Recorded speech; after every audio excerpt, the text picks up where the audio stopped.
Okay. So, Matthew Wood and Ren Klyce, you are the sound editor and sound designer of Star Wars: The Last Jedi. Um, Given the massive success of The Force Awakens and the general overall hunger for Star Wars movies and anticipation that there is every time one of these things comes out, what was your guys' level of anticipation like going into it? Well, for me, I've done a lot of these Star Wars movies, and it's always a new challenge. And having a new director, Rian Johnson, we're very, very excited to work with him. He brought such a love and lifeblood to the project, and came on really knowing what he wanted, and really happily involved in playing with the toolbox of Star Wars. So that for me was huge, and always fun to see that new lifeblood. And also working with Ren, this is the first time. I mean, we've known each other for a long time at Skywalker, but we've never worked together. Yeah. And so this was our first time, and I was so excited to see Ren bring his level of sound design to the project, and integrating into the Star Wars universe is just an invigoration of our work. I should mention, Matthew, you have worked on basically every Star Wars movie. You even did some work on the re-release versions of the original trilogy. So the Force is indeed with you, as they say. If you could just explain what your specific roles are as sound editor and sound designer, and the kind of complications that go along with doing those tasks on a movie like this. Well, yeah.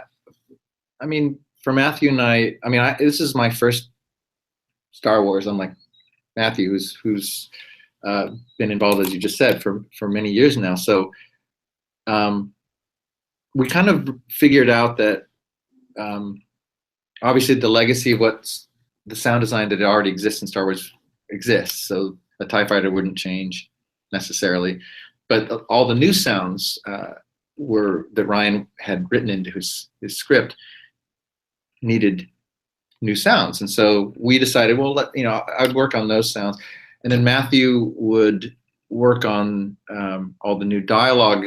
And so we kind of split it up like that, right? I mean, yeah. And we have a really wonderful team of editors and mixers and Foley artists, exactly. So we just figured out, what we needed to do, and just set the task, and then communicated with Rian about what he wanted. And the interesting thing about him is that the need for certain things rose to the top in desperation. Like, we really need to get this sound, or we really need to figure out how this force connections sequence is going to work, or we really need to know what the fathiers, how heavy they're going to sound, because we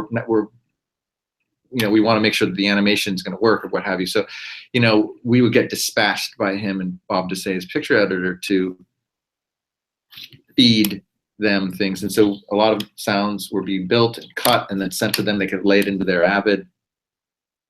We'd get notes back. And so that was a really great part of our process, is that rather than showing up having heard anything, we really decided we wanted to collaborate and get them used to things, because half of it is they get our sound and they want to, if we change the picture a little bit here, if we move this sound this way or instead of that way, now it's going to work for us. And I think that then they send it back to us, and I go, I see you used that, but you didn't like that. Okay, cool. So that was we kind of discovered together about how to work with each other.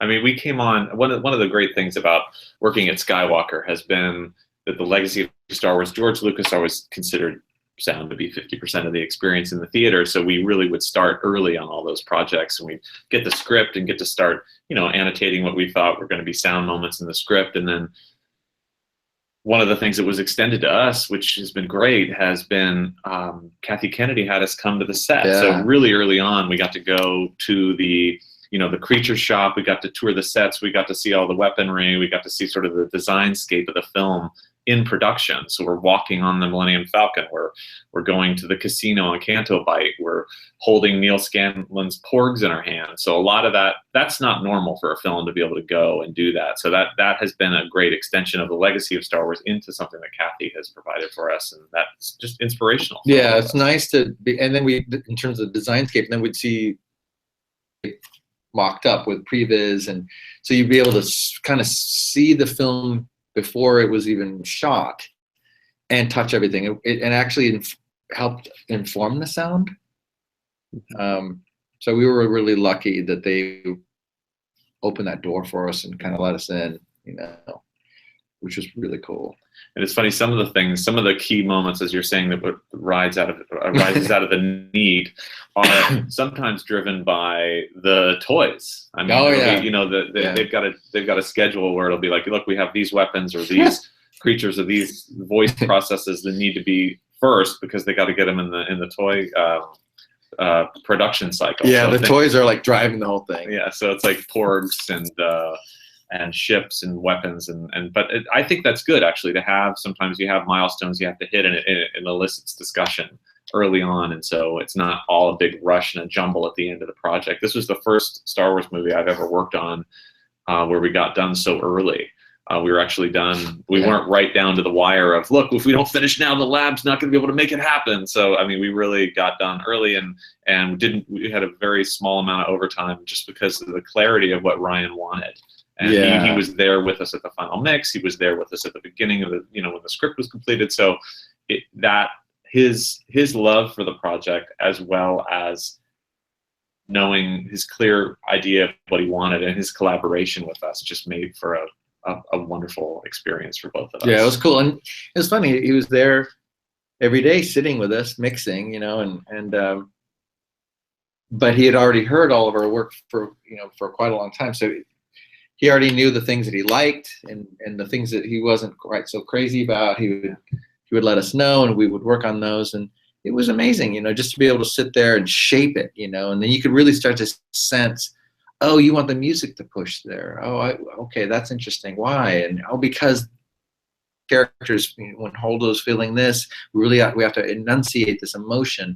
And so the sculpting and the shaping of the mix was really great with him there, because he knew what he wanted in terms of emotion, and that really helped us kind of hopefully give him what he wanted in the end. But we were actually invited to go to Sony and watch the scoring in the film too, so we got to sit in on some of the scoring sessions with John Williams, and his score, I think he just knocked it out of the park on this, and he's going so strong in his later years. Even it's just been watching him work. He is the kindest, most humble, gentle man, and he creates these soundtracks that are just phenomenal, and the themes and so Ren mixed that material too, which is a big task to have on your shoulders. Yeah, well, in the music, there's so much that John Williams does with his score in terms of emotion.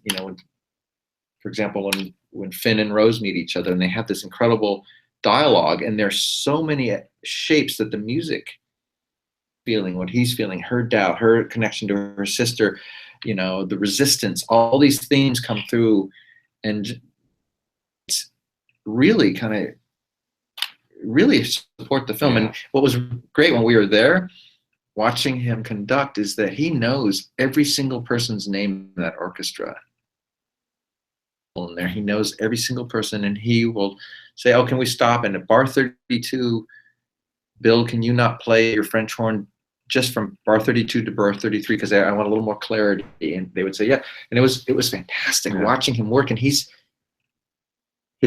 writes his own manuscript, and then the relationship that he has with his producer, Sean. Murphy. Sean Murphy, thank you. And how they collaborate with each other. We couldn't believe it. I mean, it was the experience before, but it was my first time, and he was such a nice man, and also to watch the music being scored really informed us of what the sound was supposed to do. The sound should not be is important here because the score is so important here, but here the sound is important. So just being around his music as he was creating it really helped us kind of get the architecture before we got to the mix, which was fun. Well, and speaking of it like a performance, I mean, the mix of our project is almost like a performance in the way that, we have several moments in this film that really show the dynamics of our track, and some of those are the absence of sound. And we have, like when Rose's sister falls down when they're about to do the bombing run and she grabs the remote.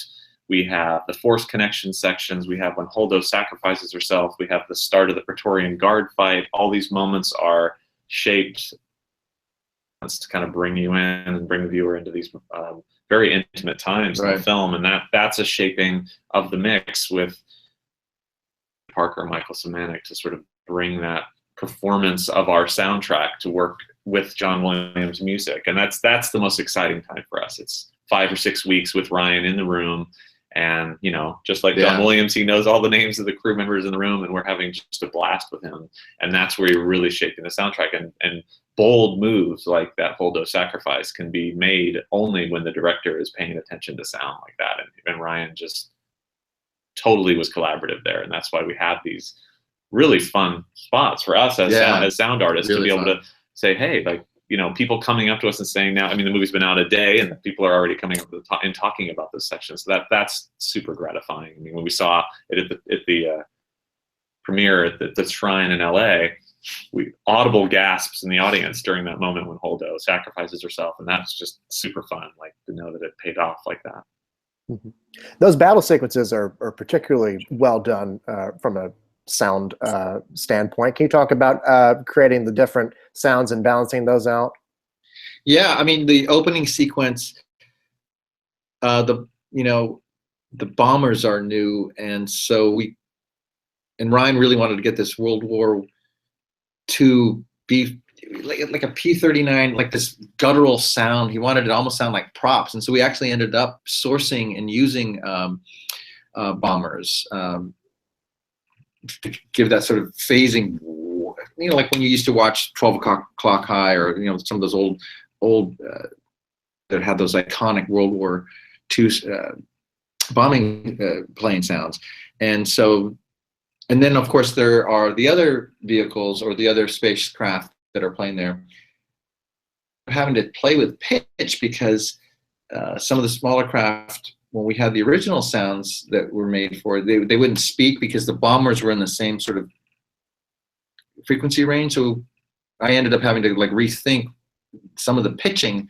So when the other ships came in, they were higher pitched. So they would actually, oh, I can hear that ship as opposed to that ship. And then, you know, a lot of sort of re-pitching some of these sounds we ended up having to do. But yeah, that sequence is pretty intense. Mm-hmm. And with all the TIE fighters coming in and all the firing and the flak and explosions and so forth, that was hard to get through that sequence. The walkers. Oh yeah, the walkers. Yeah, so you know, in Empire, I don't know if you remember, but there's the AT-AT walker, mm-hmm. and Star Wars. In this Star Wars, the AT-ATs are still there, but they used to be this big, and now the gorilla walkers are this big. And so that Ben Burtt had designed, they're in there for these, you know, but they've sort of been kind of downgraded to like sniffing out. Go ahead and get yourself shot out while the big guys come up behind you. And so we ended up, well, we needed to have a new sound for that, and so. One of the things that's so cool about Ben Burtt and what I've learned from him is that, you know, he'll reach for sounds that are very organic, and oftentimes he'll reach for creatures like the animals, and they have a very beautiful sound. And if you can find an animal that's vocalizing, it has a feeling of being alive. And that was one of the things that we were told, is that these are like gorillas. They're like giant gorillas that are walking. Their fists are like this, and they walk like this. And so it was like, well, we need a sound that sounds like a voice that's a cry, like a battle cry.